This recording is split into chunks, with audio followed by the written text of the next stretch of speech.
ఇప్పుడు ఎలా జరుగుతుందో చెప్తాను, బాగుంటుంది. ఓకే. సో ఫస్ట్ ఏంటంటే ప్రొఫైలింగ్ చేస్తారు. అందరికి చాలా ఇంపార్టెంట్. ప్రొఫైలింగ్ చేస్తారు. ప్రొఫైలింగ్ అంటే ఏ పర్సన్కి పొలిటికల్ ఇన్ఫ్లుయెన్స్ లేదు, ఏ పర్సన్కి పోలీస్తో సంబంధం లేదు, ఏ పర్సన్ అయితే మనల్ని మీడియా ద్వారా క్వశ్చన్ చేయలేడు, సోషల్ మీడియా ప్రెజెన్స్ అంత తక్కువ ఉంది, ఇవన్నీ చెక్ చేస్తారు వీళ్ళు.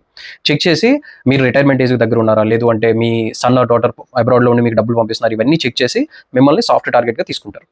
తీసుకున్నాక సెకండ్ స్టేజ్లో ట్రస్ట్ క్రియేట్ చేస్తారు బై షోయింగ్ సెలబ్రిటీ ఫోటోస్ కానీ, పొలిటీషియన్స్ ఫోటోస్ కానీ, లేదంటే హైరార్కీలో ఉన్న అఫీషియల్స్తో దిగిన ఫోటోస్, ఇవన్నీ తీసి చూపిస్తారు. మనకి ట్రస్ట్ క్రియేట్ అయితే థర్డ్ ఏం చెప్తారంటే ఎవరికి పడితే వాళ్ళకి ఇవ్వట్లా, త్రూ రిఫరెన్స్.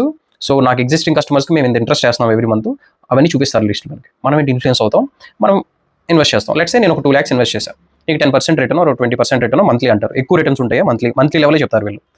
నాకు 20,000 మంత్ ఎందుకు పడి, నేను ఇంటి ఎక్సైట్ అయిపోయి నా ఫ్రెండ్స్కి, ఫ్యామిలీస్కి అందరికీ మనం మాత్రమే బాగుపడదాం, వచ్చేయండి అని చెప్పి వీళ్ళందరినీ తీసుకెళ్ళి ఇన్వెస్ట్ చేపిస్తాం. ఇన్వెస్ట్ చేయించిన తర్వాత వాళ్ళ దగ్గర వచ్చిన డబ్బులతో మిగతా వాళ్ళకి ఇంట్రెస్ట్ చదువుతూ ఉంటారు. సో ఇదేమవుతుందంటే ఒక పిరమిడ్ లాగా వెళ్తుంది. నెంబర్ ఆఫ్ పీపుల్ జాయిన్ అయ్యే వాళ్ళు పెరిగిపోతూ ఉంటారు కాంపౌండింగ్ ఎఫెక్ట్లో. ఎప్పుడైతే 100 crores 200 crores ఇలా అవుతుందో బోర్డు తిప్పేస్తారు. మన ఆంధ్రలో కూడా ఒకటి ఇలా జరిగింది. సబ్జుడిస్ మ్యాటర్ ఇప్పుడు నేను చెప్పలేను, బట్ దానిలో కూడా ఇలాంటిదే జరిగింది. Follow me for more. Thank you.